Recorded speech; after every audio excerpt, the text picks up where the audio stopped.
नमस्कार, स्वागत है आपका कृषि विशेष में। आपके साथ मैं हूं अंजू सिंह। कहते हैं आम में दो ही खूबियां होनी चाहिए, एक तो मीठा होना चाहिए और एक बहुत सारे होने चाहिए। जी हाँ, बिल्कुल आप समझ गए होंगे कि आज के कृषि विशेष में हम बात करने वाले हैं इसे गुणकारी और मीठी मीठी महक को बिखेरने वाले आम की। सदियों से आम शायरों के और आम लोगों के दिलों पर राज करता आ रहा है। आम का जब सीजन होता है तो लोग घरों में मिठाइयाँ लाना बंद कर देते हैं। तो आज के कृषि विशेष में हम आपको बताएंगे ऐसी 75 वैरायटियों के बारे में जिनकी वजह से आप अगस्त तक आम का लुत्फ ले सकते हैं। तो चलिए शुरुआत करते हैं आज के कृषि विशेष की। आम के आम।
हॉर्टिकल्चर डिपार्टमेंट जो है, उद्यान विभाग, हम लोगों को पेड़ों की प्रूनिंग करने के लिए एक उन लोगों ने एक स्कीम चलाई हुई है।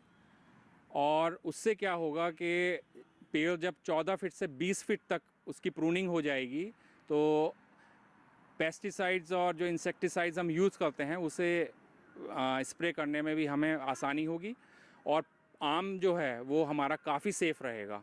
क्योंकि अक्सर होता क्या है, ऊंचे पेड़ होते हैं, आम जब तोड़ते हैं नीचे गिर के फूट जाता है, आम के जो लुक है वो ख़राब हो जाती है। तो अब मैं जो हूँ उद्यान विभाग के से थोड़ा सा जुड़ा हुआ हूँ और उद्यान विभाग आज के टाइम पर अराउंड 18,000 पर हेक्टेयर के हिसाब से वो अगर किसान कोई प्रूनिंग कराता है तो सरकार की तरफ से वो भी मुहैया कराई जाती है। प्रूनिंग के दो फायदे हैं। एक तो पौधे को जरूरी हवा और धूप मिल जाती है और दूसरे कीड़े लगने की संभावना कम हो जाती है। जकरिया काफी पढ़े लिखे हैं। इन्होंने पहले मेरठ से और फिर आयरलैंड से पढ़ाई की। MBS यानी मास्टर इन बिजनेस स्टडी करने के बाद ये आयरलैंड में ही एक बड़ी मोबाइल सिम कंपनी के हेड ऑफिस में काम करने लगे। लेकिन वतन की मिट्टी की खुशबू ही निराली है। 6-7 साल नौकरी करने के बाद वापस लौट आए। जाकिया खान जी हमारे साथ हैं जो कि विदेश से पढ़कर आए एक युवा हैं और उन्होंने यही चूज़ किया कि वो अपने बागानों को संभाले। जाकिया जी, जैसे आमतौर पर हम देखते हैं कि युवा जब पढ़ने जाते हैं तो सोचते हैं कि वहीं कोई नौकरी कर लें, वापस ना आना पड़े, लेकिन आपने दूसरा रास्ता अपनाया। इसके पीछे क्या वजह रही? इसके पीछे सबसे बड़ी वजह जो थी कि एक हमारी पुश्तैनी ज़मीन है उसे भी हमें देखना था, बागान है हमारे, तो साथ में मेरे जो पेरेंट्स हैं वो भी यहाँ रहते हैं अकेले, तो मुझे दोनों को ही जो मेरी प्रायोरिटी थी वो दोनों थे, तो इसलिए मैंने एक अपना डिसीजन बनाया कि मैं वापस आके और अपना बागानी को भी देखूं और अपने पेरेंट्स के साथ रहूं। बाग जरूर पुराने हैं, मगर जकरिया खान इन्हें नए बनाने में लगे हैं। वो प्रूनिंग कर रहे हैं, नर्सरी उगा रहे हैं और थैलियां भी लगा रहे हैं। थैलियों का काम बारिश की वजह से फलों को होने वाले नुकसान से बचाना है। दरअसल बारिश का पानी आम को दागदार बना देता है और दागदार फलों को बाजार में कोई पूछता तक नहीं। मजबूरन किसान को इन्हें औने पौने दाम पर बेचना पड़ता है। ये थैलियाँ फलों को बारिश से बचाती है और इसके ऊपर मौजूद पाउडर की भी हिफाजत करती है। ज़ाकरिया खान जी से हम जानते हैं कि कैसे फलों की अच्छी क्वालिटी मेंटेन की जा रही है, इसके लिए कौन से नए नए तरीके इस्तेमाल किए जा रहे हैं। अब मैं यहाँ पर देख रही हूँ कि कुछ पेपर बैग्स हैं, तो क्या इसके अंदर ये आम ही है और क्या है ये? इसके अंदर आम ही है और ये जो है ये चौसा वैरायटी होती है जो कि लेट मार्केट के अंदर जाता है। तो क्योंकि इसे साफ़ रखने के लिए हम ये बैग्स यूज़ करते हैं। नॉर्मली हमें इन बैग्स को अभी आउटसोर्स करना पड़ रहा है बाहर से, जो कि हम लोगों को महंगा पड़ रहा है इस वक्त। और अगर मैं आपको इसे खोल के दिखाऊं तो ये बहुत ईज़िली खुल जाता है। अगर आप आम की क्वालिटी देखेंगे, आम के ऊपर अगर आप पाउडरी वो देखेंगे, वो भी इतनी बारिश होने के बाद आज भी वो ऐसा ही है। तो जब ये आम मार्केट में जाएगा तो इसका किसान को ज़्यादा दाम मिलेगा। मतलब इसमें मुझे दिखाई दे रहा है कि काफ़ी साफ़ है ये फल और इसमें ज़्यादा निशान नहीं है, लेकिन क्या जब ज़्यादा बारिश होती है तो इससे भी इसकी प्रोटेक्शन होती है? हाँ, क्योंकि ये जो बैग्स है ये वाटरप्रूफ बैग्स हैं और इसके अंदर जो मटेरियल है, I don't know what it is, तो वो जो है वो आम की पाउडरी जो वो है उसे सेफ रखता है और आम को साफ रखता है। जो प्राकृतिक तौर पर इसके ऊपर एक परत होती है उसे वो मेंटेन रखता है, जिससे कि इसकी शेल्फ लाइफ भी बढ़ी रहेगी। तो मतलब ये काफ़ी देर तक आप बाजार में से उपलब्ध करा सकते हैं? जी, ये अगस्त लास्ट तक ये आराम से चलेगा, फर्स्ट वीक सितंबर तक। आम की बागवानी में सब कुछ अच्छा है ऐसा भी नहीं है। जकरिया कई तरह की परेशानियों का सामना कर रहे हैं, खासतौर से भाव को लेकर। उनका कहना है कि किसानों को कोई खास आमदनी नहीं हो पाती, ज्यादा कमाई बिचौलियों के पास चली जाती है। जिस तेजी से लागत बढ़ रही है उस तेजी से आम का दाम नहीं बढ़ता। फलों को बारिश से बचाने के लिए जो थैलियाँ लगाई जाती हैं, वो काफी महंगी है और इनको लगाने के लिए मजदूरी भी काफी चाहिए। उद्यान विभाग की ओर से प्रूनिंग पर सहायता मिल जाती है, मगर थैलियों पर कुछ नहीं मिलता। दूसरी ओर थैलियाँ लगाना मजबूरी है, नहीं लगाएंगे तो फसल बर्बाद हो जाएगी। यहाँ पर एक उद्यान विभाग की तरफ से एक ट्रेनिंग सेंटर ज़रूर होना चाहिए। उसके साथ साथ जो इकाई है वो यूनिट ज़रूर होनी चाहिए, जहाँ पर हम लोगों को सब्सिडाइज रेट पर ये बैग्स और जो इंसेक्टिसाइड पेस्टिसाइड्स होती हैं ये हम लोगों को मिल सकें। उससे क्योंकि ये जो हम इंसेक्टिसाइड्स यूज़ करते हैं इसके ऊपर, ये हर साल इसका रेट जो है वो बढ़ता जा रहा है ना। तो हमारे लिए बड़ा अफोर्ड करना बड़ा मुश्किल हो रहा है, क्योंकि हमें इसे कंजर्व भी करना है। शाहजहांपुर ऐतिहासिक कस्बा है। इसकी कहानी करीब 400 साल पुरानी है। तब दिल्ली पर शाहजहां की हुकूमत हुआ करती थी। शाहजहां की फौज में मोहम्मद अब्बास खान नाम के एक सिपहसालार थे। उन्होंने ही शाहजहांपुर को बसाया। जकरिया खान उन्हीं के वंशज हैं। अब जड़ों में हो जान, बढ़ेगी उपज, बढ़ेगा मान। का माइकोर एक ऐसा उत्पाद जो पोषक तत्वों की अवशोषण क्षमता को बढ़ाए एवं जड़ों को मजबूत बनाए। माइकोर, जब जड़ों में हो जान, बढ़ेगी उपज, बढ़ेगा मान।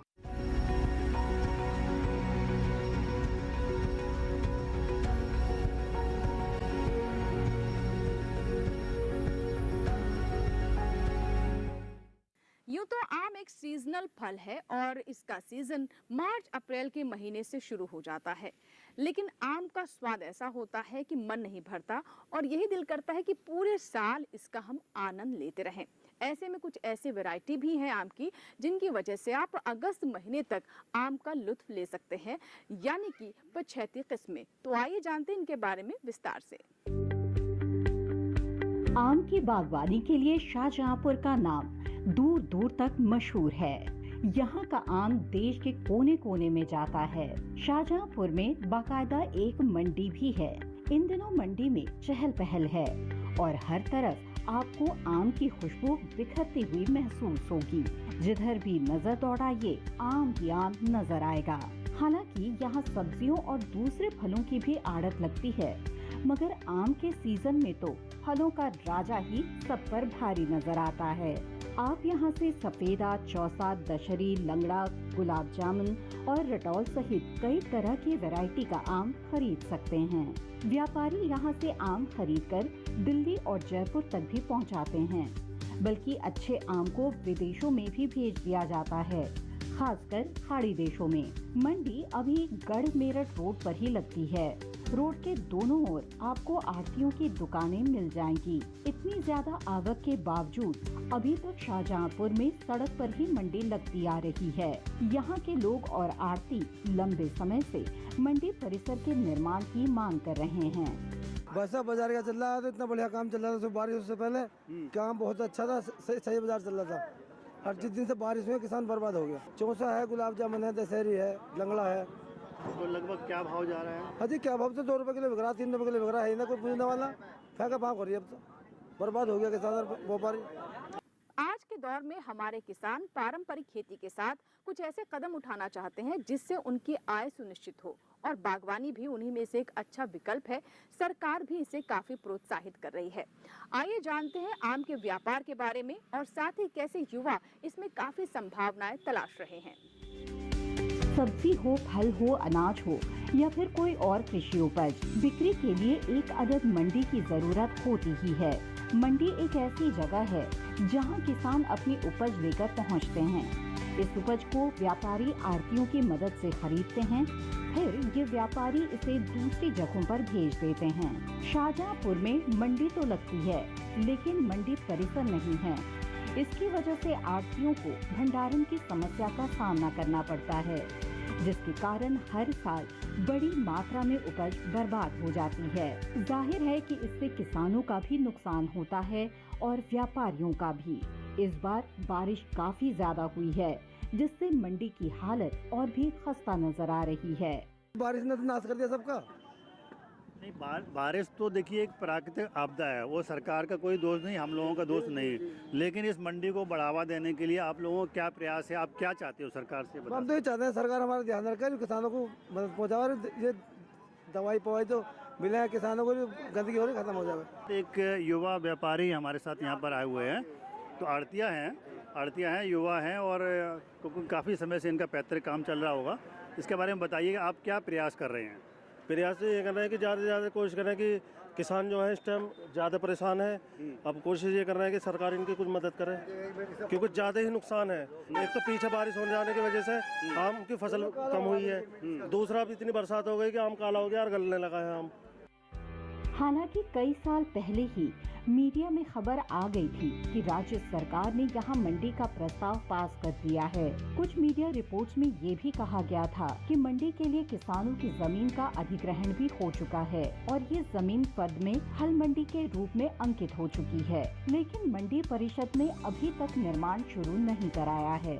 इसी के साथ ही यहाँ कृषि विशेष में वक्त हुआ एक छोटे से ब्रेक का, लेकिन ब्रेक के बाद जब वापस आएंगे तो हम आपको बताएंगे कि कैसे आज के दौर में किसान बागवानी में भी, खास तौर पर आम के बागों में भी जैविक खेती को अपना रहे हैं।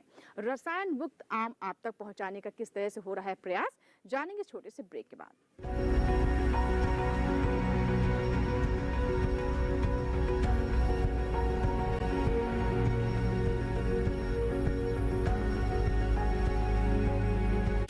जागर आज इसने कल भी होगा सफल, है टरगा सुपर साथ तो प्रगति है हर पल। 2 दशकों से किसानों का सबसे भरोसेमंद खरपतवार नाशक सुपर काम, भरोसे का नाम टरगा सुपर।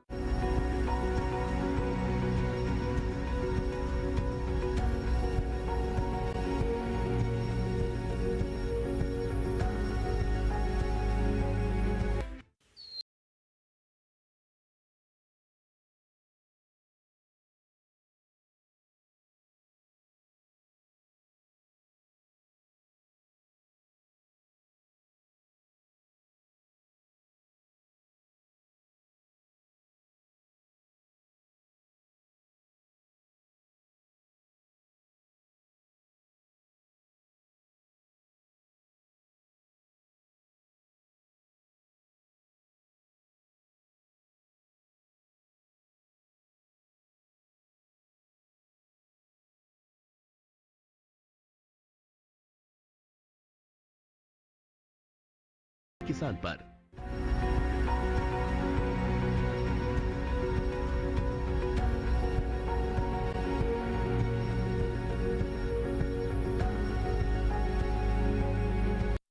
ब्रेक के बाद एक बार फिर आपका स्वागत है। आप देख रहे हैं हमारा कृषि विशेष, जिसमें आज हम बात कर रहे हैं आम के बारे में। आम नाम भले ही इसका आम है, लेकिन ये फलों का राजा है और बहुत ही खास फल है। यही वजह है कि भारतीय आम की विदेशों में भी धूम है। लेकिन सरकार इसे प्रोत्साहित करने के लिए किस तरीके से तमाम नए नए कदम उठा रही है, किसानों तक कौन कौन से अनुदान पहुंच रहे हैं, कौन कौन सी योजनाओं किसानों के लिए तैयार की गई हैं, ताकि भारतीय आम का दबदबा इसी तरह बरकरार रहे, आइए जानते हैं। शाहजहांपुर की तरह स्याना भी फलपट्टी के रूप में घोषित है। ये उत्तर प्रदेश में बुलंदशहर जिले की एक तहसील है। 2011 की जनगणना के अनुसार यहाँ की कुल आबादी 44,415 है। कस्बे की 14,000 हेक्टेयर से भी ज्यादा जमीन खेती योग्य है और इसमें से 35% जमीन बागवानी के अंतर्गत आती है। बाकी 65% भूमि पर गन्ना, धान, ज्वार, मक्का, उड़द और इसी तरह की दूसरी फसलें उगाई जा रही है। फलपट्टी होने की वजह से ही सरकार यहाँ बागवानी को काफी बढ़ावा दे रही है। हमारे यहाँ कृषि विभाग द्वारा भी जो है आपके यहाँ सोलर पंप की स्थापना की जाती है पीएम कुसुम योजना के अंतर्गत। इस योजना में जो है आपके 2 हॉर्स पावर के जो है सोलर पंप हैं, जिनमें 4 इंची बोरिंग किसान को और 58,510 रुपये का ड्राफ्ट बनाकर कृषक को देना है। ये 40% अंश है कृषक का। इस योजना का कीमत है 1,23,000 कुछ कीमत है। और हमारे यहाँ 3 हॉर्स पावर के भी सोलर पंप लगाए जाते हैं, जो 77,810 रुपये कृषक को देने पड़ते हैं। खास बात यह है कि स्याना के किसान जैविक बागवानी की ओर बढ़ रहे हैं।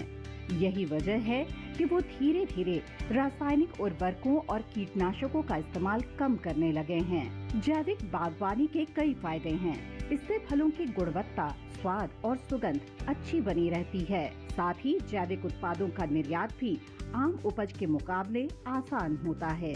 रासायनिक उर्वरक और कीटनाशक फलों में जहर घोल रहे हैं, जो किसी न किसी तरह हमारी सेहत के लिए भी हानिकारक है। इसके अलावा कई बार बीमारी या कीड़े लगने पर किसान जरूरत से ज्यादा कीटनाशक डाल देते हैं, जिसकी वजह से उनके फल अंतर्राष्ट्रीय बाजार के मानकों पर खरे नहीं उतरते और वे निर्यात से वंचित रह जाते हैं। इसलिए सरकार बागों के जैविक प्रबंधन पर ज्यादा जोर दे रही है।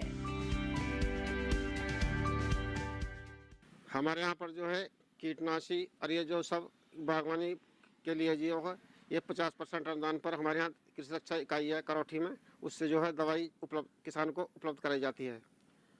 और यहाँ पर जो है बागवानी खेती और हमारे यहाँ जैविक खेती का भी जो है शुरुआत है। 2 क्लस्टर अब भी जो है रवाना कटेरी में बने हैं। गंगा किनारे गांव वाले में जो है वो भी जैविक खेती के लिए प्रोत्साहन बनाया गया। सरकार की मंशा है कीटनाशी दवाओं से इनको कम से कम छुटकारा हो, जैविक नियंत्रण जो है कराया जाए। खेती में जो है गिंडार वगैरह लगती है, इसके लिए भी ट्राइकोडर्मा मिलता है जी 75% अनुदान पर और 100 रुपये किलो का है। 2.5 किलो 1 हेक्टेयर में लगता है। और ये जो है 75% इसका जो है वो अनुदान सीधा डीबीटी के माध्यम से कृषक के खाते में उपलब्ध करा रही है सरकार। स्याना के आम सिर्फ आसपास के इलाकों तक ही सीमित नहीं है, बल्कि इसका स्वाद दिल्ली, जयपुर, जोधपुर, फरीदाबाद, गुरुग्राम और भोपाल तक पहुंच रहा है। अच्छी फसल के लिए अच्छी देखभाल की जरूरत होती है और अच्छी देखभाल के लिए अच्छी मशीनों की। बागों में बड़े ट्रैक्टर काम नहीं करते। इनका बड़ा आकार पेड़ों में उलझता है, जिससे जुताई और दूसरे कृषि कार्य करने में दिक्कतें आती है। इसलिए किसानों को छोटे ट्रैक्टर खरीदने पड़ते हैं। इन छोटे ट्रैक्टरों और दूसरी मशीनों पर सरकार की ओर से सब्सिडी दी जा रही है। सर्प उद्यान विभाग द्वारा भी जो है बाग लगाने पर, आम के बाग लगाने के लिए, पेड़ की तैयारी रक्षा करने के लिए और सिंचाई के लिए भी यहाँ 40,000 रुपये तक का हेक्टेयर प्रति हेक्टेयर अनुदान सरकार की तरफ से है।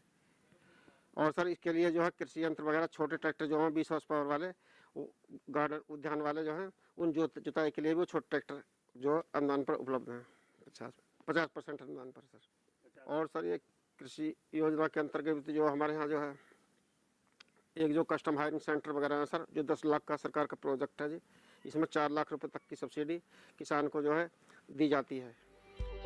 चंद्रशेखर त्यागी स्याना के ही रहने वाले हैं और लंबे समय से आम की बागवानी कर रहे हैं। इनके पूर्वज भी आम उगाते थे और अब इनके बच्चे भी यही काम कर रहे हैं। कुल मिलाकर आम से इनका पीढ़ियों का नाता है। यही नाता आम की बागवानी को बेहतर बनाने में काम आ रहा है। इनका कहना है कि हम लोगों के लिए बागवानी फैक्ट्री की तरह है। अगर कोई कारोबारी अपनी फैक्ट्री की देखभाल नहीं करेगा तो वो बंद हो जाएगी। उसी तरह अगर किसान बागों की सही देखभाल नहीं करेगा तो एक दिन वो भी नष्ट हो जाएगा। चंद्रशेखर का मानना है कि पेड़ भी किसानों से बात करते हैं।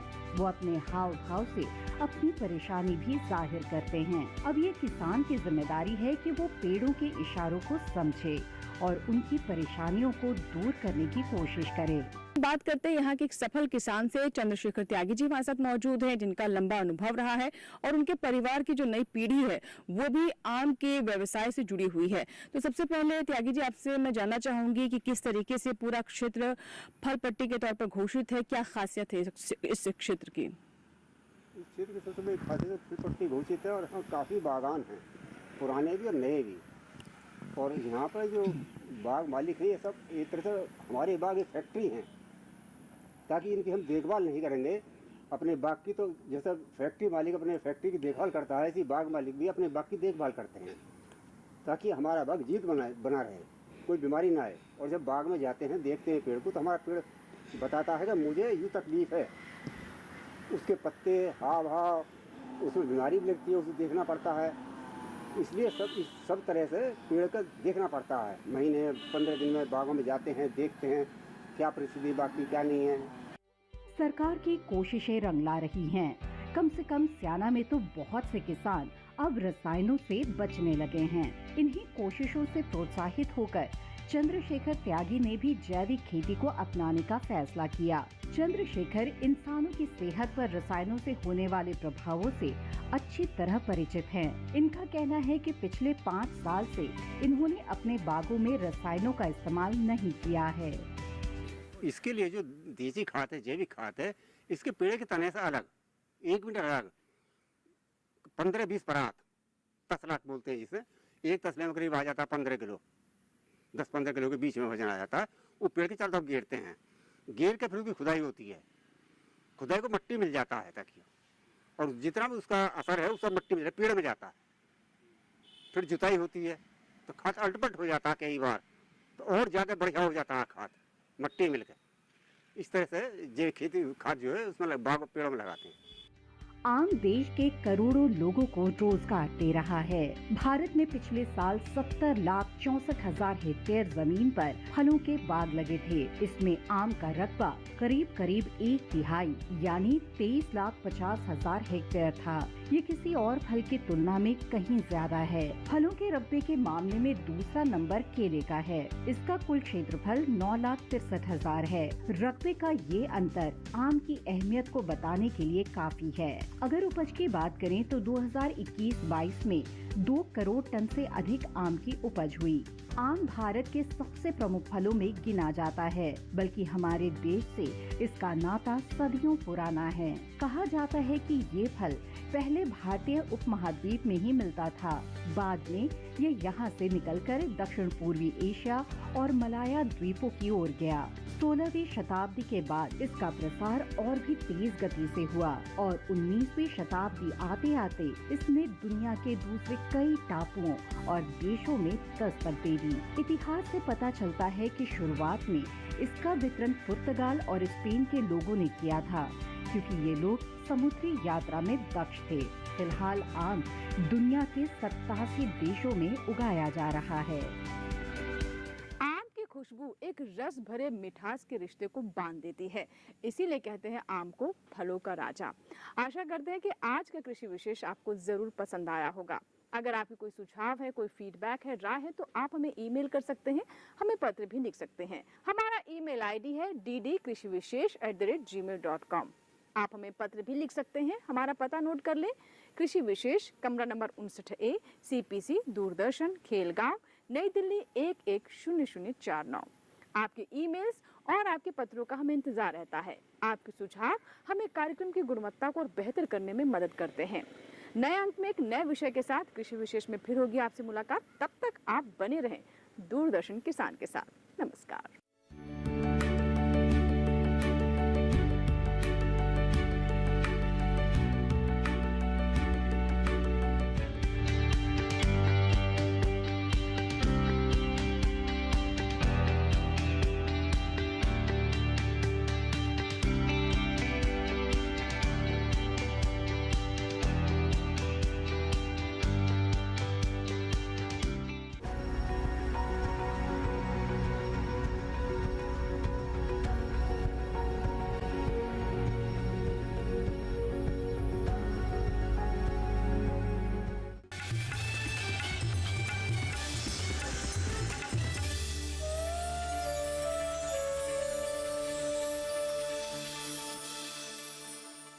जब जड़ों में हो जा